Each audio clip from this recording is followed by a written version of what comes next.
जब 5 लाख 10 लाख खर्चा करते हैं तो वही हमेशा 5 साल से विकास पैसा निकालने की कोशिश करते हैं। अगर 1,50,000 अगर उनको कुछ करना है तो उसी 50,000 का जनता के बीच में निर्माण करें, या बच्चों के लिए हर घर में 500 या 1000 रुपये बच्चों के नाम से जमा करा दें। ऐसा क्या है प्रधानी में? क्या 50-60 हज़ार रुपये सैलरी जो अभी आया था, 56,000 रुपये मिलेगा प्रधानों को, क्या ऐसा कुछ होने वाला है क्या? नहीं, सैलरी तो 56,000 नहीं मिलने वाली है। खबर, आज हम आ चुके हैं शाहपुर गांव में।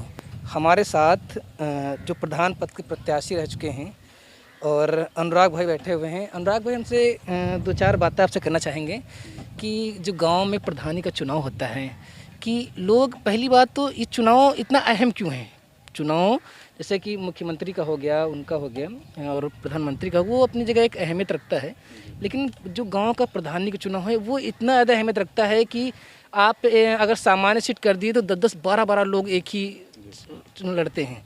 इतना ऐसा क्या है प्रधानी में? क्या 50-60 हज़ार रुपये सैलरी जो अभी आया था कि 56,000 रुपये मिलेगा प्रधानों को, क्या ऐसा कुछ होने वाला है क्या? नहीं, सैलरी तो 56,000 नहीं मिलने वाली है। और गांव का चुनाव, गांव का प्रधान जो अहम इस वजह से है कि मुख्य जो गांव की जनता हो चाहती कि गांव की जनता में, गांव के बीच में एक हमारा ऐसा मुखिया हो जो हमारी छोटी बड़ी सभी जो समस्याएं हों उनको लेके तहसील, ब्लॉक और थानों का काम निपटा सके। कोई और गांव की समस्या हो उसके लिए वो लड़ सके। पर जब चुनाव का समय आता है तो चुनाव के समय हमारे गांव में, हर गांव का समस्या है, हर गांव में अगर कोई सीट होती है 10-10, 5-5 प्रत्याशी आ जाते हैं जनता को लुभाने के लिए। देसी, इंग्लिश, विदेशी सभी प्रकार का शराब का प्रयोग करने लगते हैं। जनता को पूर्णतः ये विश्वास दिलाते हैं कि हम तुम्हारे लिए सिर्फ दारू ही दारू कर सकते हैं। विकास के नाम पे हम कहते हैं अगर 1,50,000 अगर उनको कुछ करना है तो उसी 50,000 का जनता के बीच में निर्माण करें, या बच्चों के लिए हर घर में 500 या 1000 रुपये बच्चों के नाम से जमा करा दे, या बच्चों के लिए कपड़ों की व्यवस्था कर दे, गरीब घर का कल्याण कर दें। वो सब ना करके हुए इतनी शराब मदिरा चला के परिवार में, घरों में विवाद कराते हैं। किसी भी प्रकार से वो गांव की भलाई नहीं सोचते हैं। जब 5 लाख 10 लाख खर्चा करते हैं तो वही हमेशा 5 साल से विकास पैसा निकालने की कोशिश करते हैं। और क्या लगता है कितना मिनिमम बजट होना चाहिए अनुराग भाई कि आप प्रधानी का चुनाव जीत जाएंगे? नहीं, बजट देखिए, सरकार ने तो अलाउ कम से कम कर रखा है 50 से 70 हज़ार रुपये, 25,000 रुपये।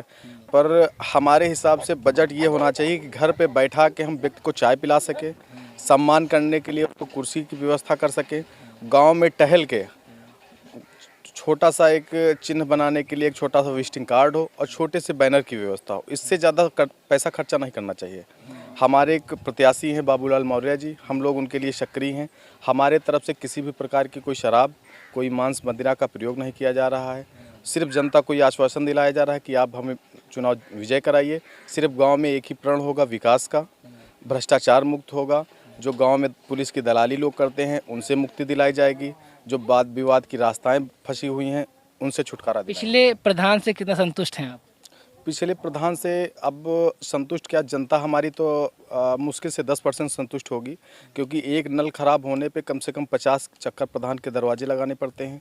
और हमारे गांव की प्रधान कम यहाँ के सचिव, सफाई कर्मी और प्रधान के कुछ सलाहकार लोग चलाते हैं।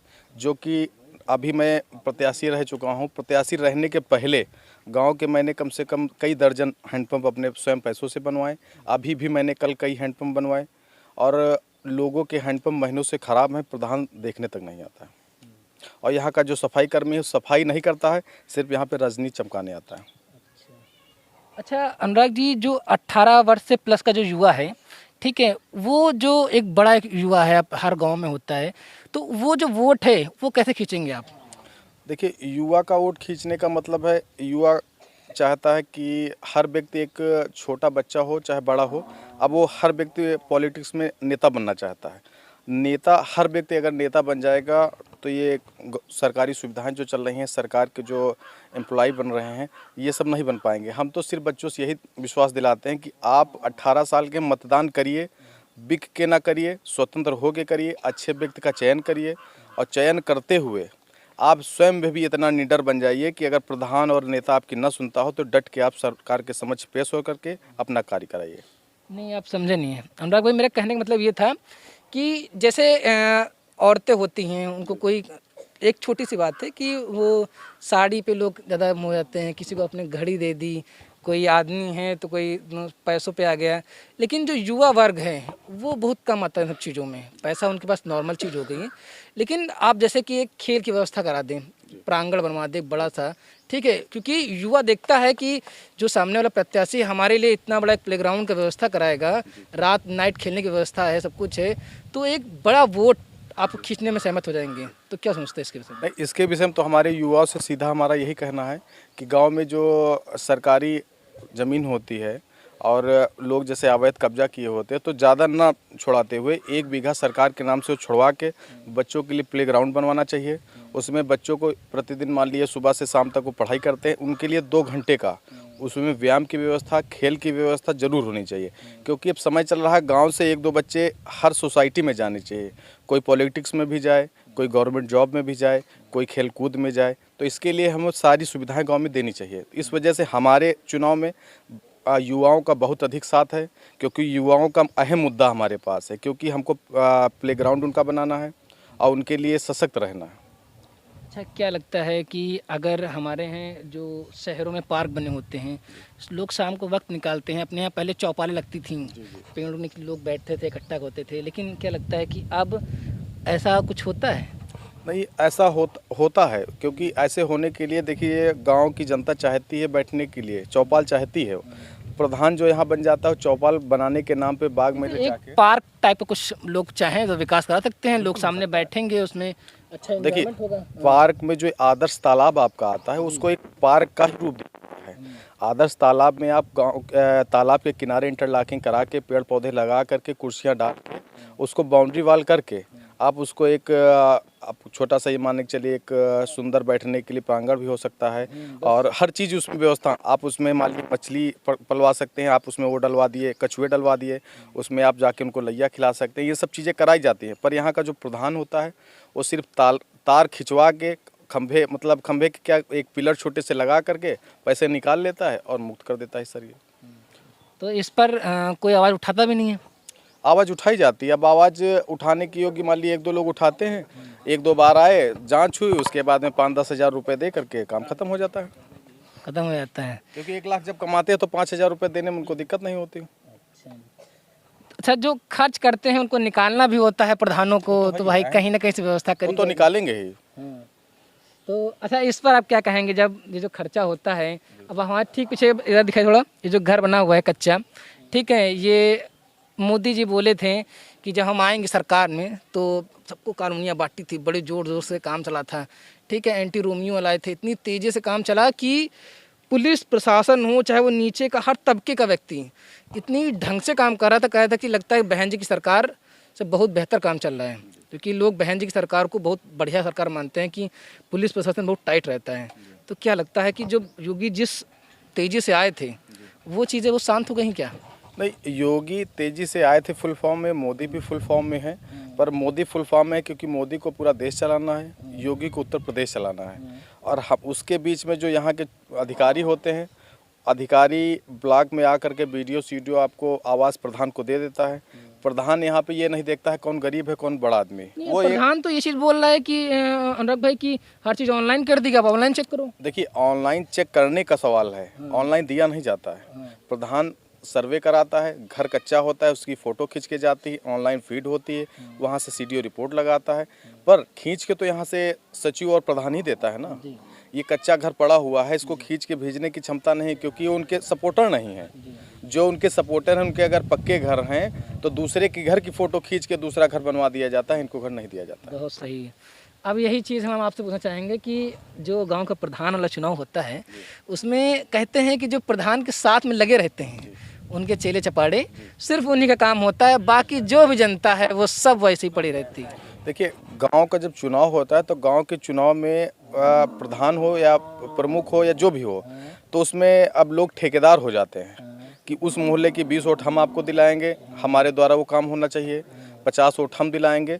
तो प्रधान ठेकेदारों से सौदा कर लेता है, जनता के बीच नहीं जाता है। गाँव में आप बहुत तगड़ी वाली सच्चाई अनुराग भाई खोल रहे हैं, बहुत ध्यान से सुनिएगा, बताइए।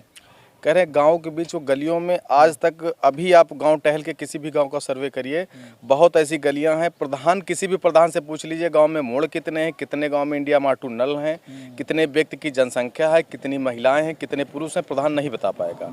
ब्लॉक में कितने एम्प्लॉय हैं, सचिव का कार्य क्या होता है, प्रधान का कार्य क्या होता है, कुछ नहीं मतलब। उससे ये मतलब है उसको चुनाव जीत के प्रधान लिखवाना है, बाकी सचिव आके बांट के 50,000 दे देता है, वो उससे खुश रहता है। यहाँ का सफाई कर्मी आता है, 30,000 उसकी तनख्वाह है, 3,000 रुपये वो दे देता है प्रधान जी को कि प्रधान जी 3,000 रखो, हम नाली नहीं साफ करेंगे। प्रधान जी संतुष्ट हैं, जनता चाहे भाड़ में चली जाए। वो सशक्त जब तक प्रधान नहीं होगा तब तक ये सब चलता रहेगा भ्रष्टाचार, और उसके लिए जनता को भी निडर होना पड़ेगा। जहाँ पे गलत हो रहा उसकी आवाज़ उठानी चाहिए, और जब तक जनता आवाज़ नहीं उठाती रहेगी तब तक ये भ्रष्टाचार चलता रहेगा। अच्छा, इस बार तो आपके यहाँ की सीट जो है वो बैकवर्ड हो गई है, ठीक है। उम्मीद करते हैं अगली बार जब सामान्य होगी तो आप चुनाव लड़ेंगे, तो उस समय ऐसे 5 काम अनुराग भाई जो आप लाएंगे और वो दिखेगा भी। मुख्य तो हमारा एक एजेंडा है कि गांव में एक बारात घर होना चाहिए शादी का, क्योंकि अब वो समय चल रहा, हर व्यक्ति तो रोड से किनारे से घर बनाता है, 20 कुर्सियाँ डाल करके वो कार्यक्रम नहीं कर सकता, तो एक गांव में बारात घर अनिवार्य होना चाहिए। दूसरा, जो प्राथमिक विद्यालय बने हुए हैं इनमें शिक्षक जो हैं, शिक्षक को सशक्त करना है, दिन में जाके या दूसरे दिन जा करके वहाँ की रूपरेखा देखनी, क्या वो पढ़ा रहे हैं। जब उनको हम प्राइवेट की व्यवस्थाएं करेंगे कि प्राइवेट की तरीके से वो पढ़ाएंगे तो हमारे बच्चे यही प्राथमिक विद्यालय में पढ़ करके आगे बढ़ेंगे। और तीसरी व्यवस्था ये है, क्योंकि जो हमारे गांव में मनरेगा का कार्य चलता है, मनरेगा वाले जो व्यवस्थाएं हैं, जो कार्य लोग नहीं करने जा रहे हैं, उनका भी पैसा आ रहा है। हमारे जो वृद्ध हैं, मान लीजिए जैसे अभी कोविड का समय चला, सारा व्यक्ति बाहर से गांव आ गया, तो उसी प्रकार ने सरकार ने सोचा कि मनरेगा का कार्य चालू करिए, सभी लोग उसमें कार्य करें, 200 कुछ रुपए की सैलरी थी। पर जो व्यक्ति नहीं कर रहे हैं, जो 4 व्हीलर से घूम रहे हैं, हमारे यहाँ व्यक्ति उनको पैसा दे रहे हैं। हम हर एक घर से के व्यक्ति को मनरेगा में जोड़ के ईमानदारी से कार्य करवा के हर व्यक्ति के पास सरकार का पैसा पहुँचाने का कार्य करेंगे।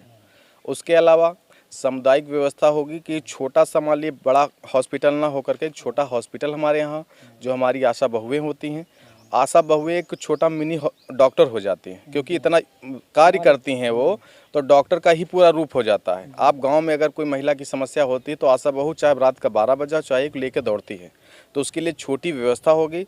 और प्रधान हम बनेंगे तो हमारे द्वारा इस सरकार के पैसे से त्याग करके एक छोटा सा एक एम्बुलेंस की व्यवस्था गांव में होगी, जो निःशुल्क होगी। कभी कोई समस्या होती है सीधे गवर्नमेंट या प्राइवेट हॉस्पिटल उनको ले जाया जाए। बहुत बड़ी बात अनुराग भाई ने कह दी है कि अगर ये जो चुनाव है अब जब जीतेंगे तो इतनी चीज़ें मुहैया कराना शायद मेरे हिसाब से पॉसिबल है, मगर कब? जब आप ईमानदार हैं तब, जब आप जानकार हैं तब। तो अनुराग भाई क्या लगता है कि जो चुनाव होगा, जो पहले चुनाव हुए और अब के चुनाव में जनता जो देखती है कि ये प्रत्याशी ऐसा था, हमने पिछली बार दे दिया था कि हमारे घर के हैं इसलिए वोट कर देंगे, ये हमारे जाति के हैं इसे वोट कर देंगे, ये भैया ज़्यादा पढ़े लिखे रहे हैं इनके इसलिए इनको वोट दे देंगे, क्या लग रहा है इस बार जो वोट होगी वो किस हिसाब से वोट होगी? देखिए, जनता जात नहीं देखती है, धर्म नहीं देखती, जनता सम्मान और विकास देखती है। आप अगर 10 साल पहले प्रधान रहे, आपने अगर कुछ यहाँ विकास किया है, जनता को सम्मान दिया, तो आपके साथ जुड़ेगी। वरना जनता हर बार नया चेहरा देखना चाहती है, क्योंकि वो खोज में लगी हुई है कि कौन ऐसा व्यक्ति निकल के आए जो हमारे लिए विकास करे और हमको सम्मान दे। जो उसको बेहतर दिख रहा है, जो उसका सम्मान कर रहा है, उसको बराबरी का दर्जा दे रहा है, उसको बिठा रहा है अपने पास, उसके साथ जा रहा है, जनता उसी को मतदान करेगी। आपके गांव में जैसे बिजली की समस्या हो गई, नाली की समस्या हो गई, गांव हम घर देख रहे हैं, कच्चे घर हैं, ठीक है, ये सब समस्याएं देखते हुए क्या लगता है कि ये सब चीज़ें सुचारू रूप से कभी चल पाएंगी? देखिए, समस्याएं जो चल रही हैं उसके लिए पहली बात तो मान लिए एक शब्द चल रहा है ब्रोकर, दलाल। दलाल की व्यवस्था है कि दलाल हर जगह पे हो गया है, चाहे बिजली की समस्या हो, चाहे नाली की समस्या हो, चाहे रोड की समस्या हो। आप पैसा खर्चा करिए, अगर 50 मीटर की दूरी है तब भी केबल बंध जाता है। और अगर आप ईमानदारी से जाएंगे तो बताएंगे कि भैया 3 पोलों का खर्चा है, यहाँ पे 25,000 रुपये खंभे का एस्टीमेट है, नहीं हो पाएगा। पर उसके लिए आप जो प्रधान यहाँ का बनता है उसको उच्च अधिकारियों से संपर्क रखना चाहिए कि जो समस्याएं आती हैं उसको तत्काल उसके संज्ञान में डाला जाए। मान लीजिए जैसे बिजली चोरी का मामला होता है, अब तो वो तार खींच के ABC वायर हो गए हैं, बिजली चोरी अब नहीं हो पाती है, पर जो डिजिटल मीटर लगा दिए गए हैं, जिनके घर में एक बल्ब चल रहा है, उनके यहाँ का भी बिल 800 आ रहा है, 800 रुपये बिल आ रहा है। तो उसके लिए अब जनता तो मान लीजिए कुछ कर नहीं सकती, क्योंकि अब नहीं करोगे तो उसके खिलाफ सम्मन आता है। तो उसके लिए नहीं होता है तो हम अपने गांव की जनता 100, 200, 300 ले जा कर के पावर हाउस या किसी उच्च अधिकारी का घेराव करेंगे। हमारे गांव से पूरा लाइट बंद की जाए, हम लोग सीधा बिना लाइट के रहेंगे, बिना मतदान के रहेंगे, मतदान नहीं करेंगे, जनता सुनेगी, सरकार सुनेगी। बहुत बढ़िया। अनुराग भाई, मैंने जैसे अनुराग भाई को सुना है, आपने देखा है, इतनी देर से सुन रहे हैं, लग रहा है कि जब अनुराग भाई चुनाव में आएंगे और कभी प्रधानी का चुनाव दौर देखते हैं तो काफ़ी अच्छा विकास करेंगे। अब यहाँ पर जनता बैठी, थोड़ा उनसे थोड़ा सा रुख ले लेते हैं कि क्या लगता है कि अगर अम्मा अनुराग भाई कभी जीतते हैं प्रधानी, लगता है काम बढ़िया करेंगे? हाँ भाई, बढ़िया करी है तो जनता साथ रही। नहीं, लगता क्या है आपको, अभी क्या लगता है काम, अभी इस समय देखते हुए माहौल जिस प्रकार से, क्या लगता है ये बढ़िया है कि नहीं है? हाँ, अबे तो बात तेरे तो बढ़िया लग रहे हैं। बात तो बढ़िया लगते हैं। अम्मा क्या लग रहा है, अनुराग बढ़िया है कि नहीं? हमको तो भाई अच्छे लग रहे हैं। अच्छे लग रहे हैं। क्या लग रहा है अम्मा? सबके अच्छे लगा, सबका काम खराब है। और का और कोई अच्छा नहीं लग रहा? सब बढ़िया। जत्ते जन भाई सब अच्छे हैं, कोनो खराब बताई। अच्छा, अरे भाई खराब। होशियार जनता है, बहुत होशियार जनता है। क्या लग रहा है अम्मा? अरे बढ़िया, हमारे लिए तो ये बढ़िया है, अनुराग बढ़िया है। बहुत बढ़िया। अच्छा, काम धाम कोई कराते नहीं कराते हैं? हैं? कोई काम धाम कराते हैं? अब कौन काम कराते हैं, जौन उनकी वही मावत है तो काम। अभी तो बता रहे थे ना, बम्बा ठीक करा दिए हैं। हाँ तो बम्बा तो और फिर ठीक करी हैं, हैं? फिर ठीक कराई हैं, लगवाई हैं। हाँ। जहाँ नहीं हुई तहाँ लगवाई। अच्छा, कुछ कराया काम धाम अनुराग ने? अरे भैया करवा तो बहुत कुछ नहीं। अब भाई हमका लोगन पानी की दिक्कत यही तो बम्बा सब बनवावा। अच्छा, बम बनवाया है। क्या लग रहा है दादा, अनुराग भाई ने कुछ काम कराया है? हाँ, काम बहुत करा हुआ है, काम करा ही रहे हैं। काम करा रहे हैं। हाँ, क्या लग रहा है आपको? ठीक है काम। हाँ, काम खूब करा रहे हैं। हम नहीं बोल रहे हैं, अनुराग भाई से हमने पहले बात कर ली थी, फिर हमने यहाँ से लोगों से बात कर ली है। ठीक है, बढ़िया है, अनुराग भाई का माहौल भी अच्छा है। देखते हैं अगली बार क्या होता है चुनाव में। तब तक के लिए आप बने रहिए हमारे साथ, देखते रहिए दमदार खबर। जब तक के लिए जय हिंद, जय भारत।